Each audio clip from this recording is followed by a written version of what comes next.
हमारे मंत्री मंडल के साथी शिवाल गर्ग जी, विधायक किशोर लाहौटी जी, सेंट्रल के राज्य के अध्यक्ष सुधीर जैन साहब, जस्टिस एमएन भंडारी साहब, संजय अग्रवाल जी, राष्ट्रीय अध्यक्ष अशोक अग्रवाल जी, एनके गुप्ता साहब, गोपाल गुप्ता जी, दुर्दास जी अग्रवाल, रंजन ठाकुर जी, श्रीमती ज्योति खंडेलवाल, गेडी महेश्वरी जी, डॉक्टर सुधीर भंडारी जी, तमाम वैश्य समाज के गणमान्य हमारे भाई और बहनों, नौजवान साथियों, मुझे प्रसन्नता है कि अंतर्राष्ट्रीय वैश्य महासम्मेलन में एक सम्मान समारोह के वक्त में आने का मुझे अवसर मिला। मैं सबसे पहले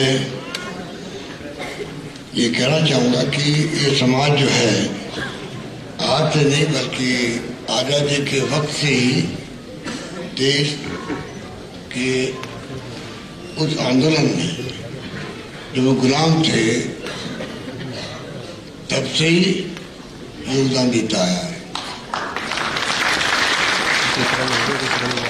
गांधी जी के साथ में कौन थे? जनरल बजाज थे, जीडी बाबू थे, घनश्यामदास बिरला जी थे,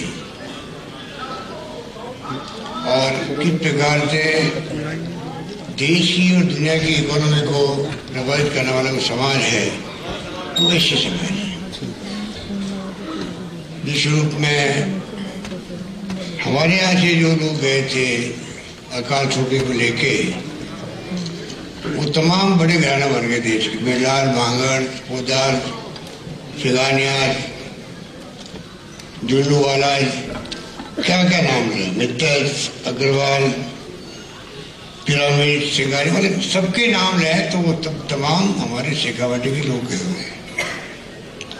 आज दुनिया में छाए हुए हैं। एलन मित्तल हो, क्या अनिल अग्रवाल हो, पूरे देश के अंदर भी इकोनॉमी को प्रभावित करने वाला समाज वैश्य समाज है।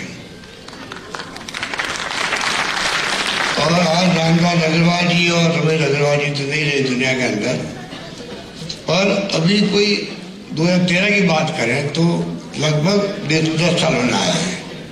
10 साल के छोटे अरसे के अंदर जिस प्रकार से सेंटर ने प्रगति की है, देशव्यापी जो सेंटर बनाया है, लगभग आप लोग ऐसे प्रोग्राम करते रहते हैं। मैं समझता हूँ कि इसे कहा गया कि समाज देना जानता है। मैं समझता हूँ कि समाज, कई लोग समाज के नाम पे मीटिंग करते हैं, उनकी अपनी समस्याएं होती है। आपका समाज ऐसा है जो उनकी हौसला नहीं कर सकता है और कर रहा है। व्यापार में, उद्योग में, सब जगह देखें तो वैश्य समाज की बहुत बड़ी भूमिका है। वो एक प्रकार एंटरप्रेन्योर है। एंटरप्रेन्योर हर एक नहीं बन सकता है। एंटरप्रेन्योर का मतलब ये है कि जो रिस्क लेता है जिंदगी के अंदर और किस प्रकार से वो अपना उद्यम स्थापित करता है। और समाज के लोग हमेशा भामाशाह के रूप में तो मैं समझता हूँ कि कोई उनका मुकाबला कर नहीं सकता। जब कभी अकाल सूखा पड़ता रहे राजस्थान के अंदर तो समाज के लोग पूरे देश के अंदर छाए हुए। आज भी मारवाड़ी समाज ऐसा समाज है जो कि लगभग हर राज्य में आपको मिलेगा। नॉर्थ ईस्ट के राज्यों में भी जाएंगे, मेघालय भी जाएंगे, मणिपुर भी जाएंगे, तो वहाँ गाँव तक में आपको समाज का व्यक्ति मिलेगा। और मैंने महसूस किया कि अकाल में सूखे पड़ते थे तो उस वक्त में वो अपने गांव को जो याद करता था, क्या गायों की सेवा करने की बात हो, चाहे रोजगार की बात हो, गांव में जाके सुख दुख में साथ निभाने की बात हो, तो हमारे आदमी मारवाड़ी लोग गांव में जाते हैं।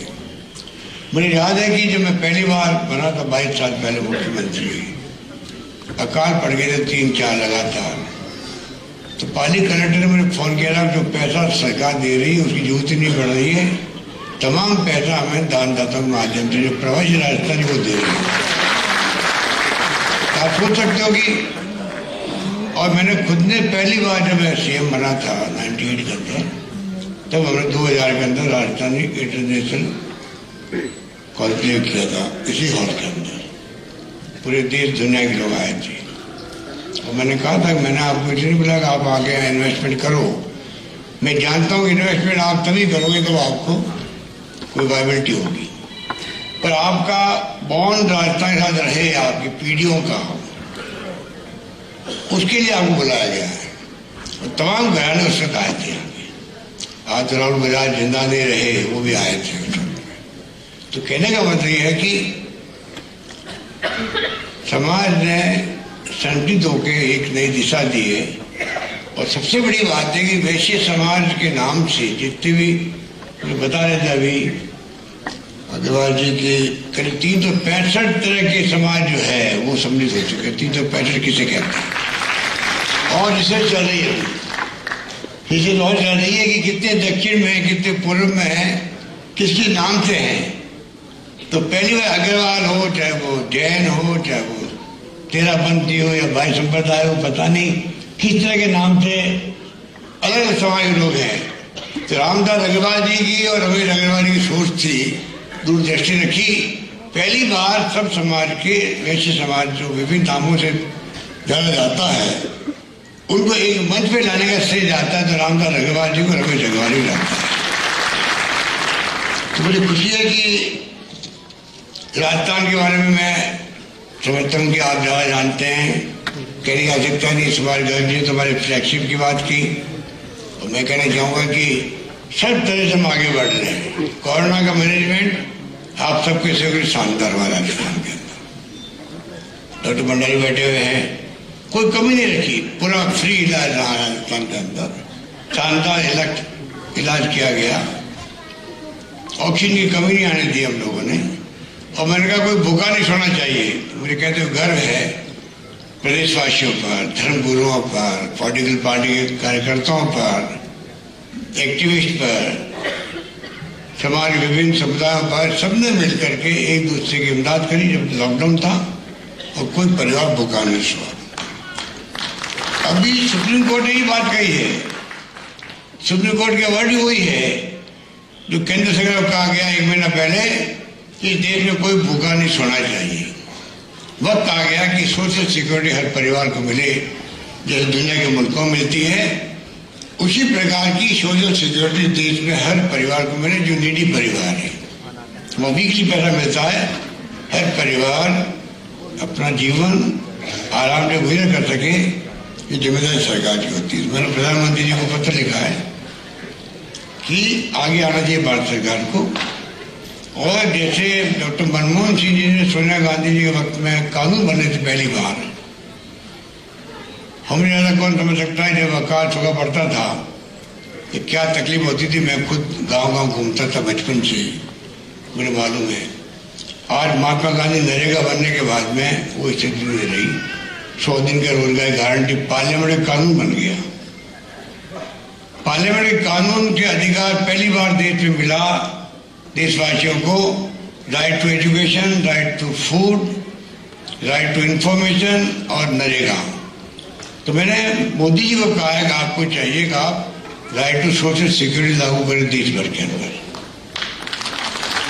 अभी हम लोग देते हैं राज्यों के अंदर। मैंने 1 करोड़ लोगों का पेंशन दे रहा हूँ लगभग राजस्थान में, बुजुर्गों को, विधवाओं को, एकल नारी को, निसर्गजनों को। पर पॉलिसी एक ही नहीं है देश के अंदर, कोई कम देता है, ज्यादा देते हैं। हम चाहेंगे एक नीति बने देश के लिए, तमाम लोगों को जो नीडी है। जब हम विश्व गुरु की बात करते हैं तो कम से कम बेसिक बात है कि हमारा देश का कोई परिवार भूखा नहीं सोए, कोई परिवार जीवन पैसा आराम से कर सके। आज हम बैठे हुए हैं, बिल्डिंग बनी होगी तो खाली मशीनों से नहीं बनी है, मजदूरों से बनी है।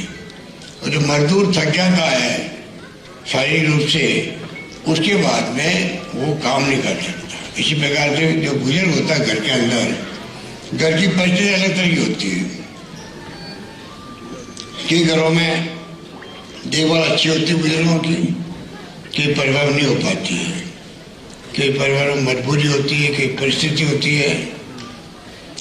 बुढ़ापा निकालना बड़ा मुश्किल होता है आदमी का, पर अगर पेंशन दे दो उसको सोशल सिक्योरिटी में, तो बूढ़े आदमी को उनके पोते पोती होते हैं वही आगे पीछे फिरते हैं दादा दादी के कि हम सेवा करेंगे, पानी लाऊं दादा, चाय लाऊं, खाना खिलाऊं, तो मुझे 500 का 100 का 50 रुपये नोट देगा दादा दादी ने।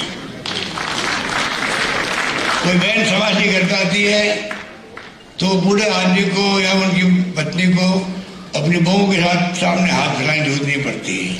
कोई बेटी आ रही है, मेरे पास पैसा नहीं, कई बार बहू मना कर देती तो घर में खाना नहीं खवाती है बुजुर्ग महिला, पर अगर घर जेब में पैसा हो 1000-1500 के रुपये हो तो चिंता नहीं करती, भाई बहन समाज में आएगी तो मैं 100 रुपये दे दूंगी उसको। सामाजिक जो परिवेश हमारा है उसमें ऐसी बातों का महत्व होता है। हमारी सरकार इन तमाम बातों का ध्यान रख रही है, उसी रूप में हमारे सोशल सिक्योरिटी की स्कीमें चल रही है। उसी में आप देख लो ये जो मेडिकल की स्कीम राइट टू हेल्थ, ये कोई कम योजना नहीं, 10 लाख का बीमा हिंदुस्तान में कहीं नहीं जो हमने किया यहाँ पर। और organ transplant free, kidney transplant, liver transplant free, MRI free, CT scan free, दवाएं फ्री, टेस्ट फ्री, सब कुछ फ्री कर दिया। और 5 लाख का बीमा दुर्घटना साथ जोड़ दिया उसके साथ में। ऐसी स्कीम की चर्चा पूरे देश के अंदर हो रही है। ऐसी हमारी कई योजनाएं होगी, मैं इस वक्त नहीं बताना चाहूँगा, आपको मालूम होगा, पर हमने एक से बढ़ के एक योजना लागू करी राजस्थान के अंदर जो देश के किसी राज्य में अभी तक नहीं है।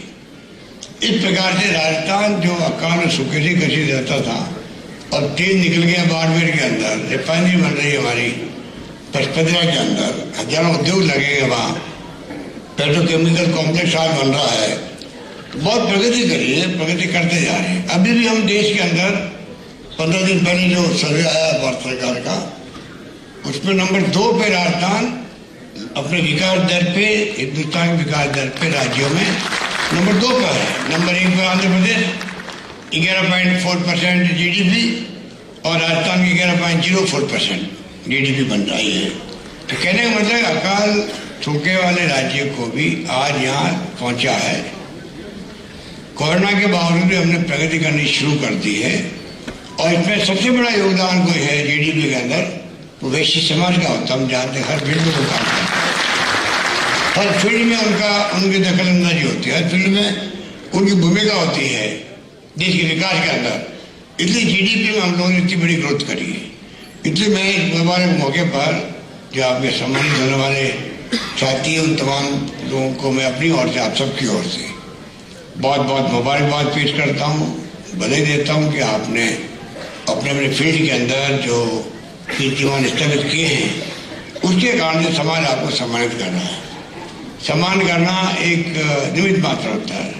सम्मान से एक नई पीढ़ी को प्रेरणा मिलती है कि सम्मान के लिए महापुरुष का होता है या शहीद का होता है, मूर्ति भी लगती है, महापुरुषों की मूर्ति लगती है कि आने वाली पीढ़ी देखे कि मूर्ति क्यों लगी, क्या बैकग्राउंड है, क्या योगदान था समाज के लिए। उससे नई पीढ़ी भी अच्छे संस्कार प्राप्त करती है, अच्छी परंपराएं उनके दिलो दिमाग में आती है और वो आने वाले भविष्य के निर्माता होते हैं देश के। इसलिए बहुत जरूरी है कि हमारी जो रीति नीति है, हमारे जो देश के संस्कार है, परंपराएं हैं, मैं समझता हूँ उसको मजबूत करना आवश्यक है। इसलिए इस समाज का अपना एक बहुत बड़ा योगदान है। इस बात का एहसास मुझे भी और इस सरकार को भी है। धन्यवाद। जय हिंद। धन्यवाद।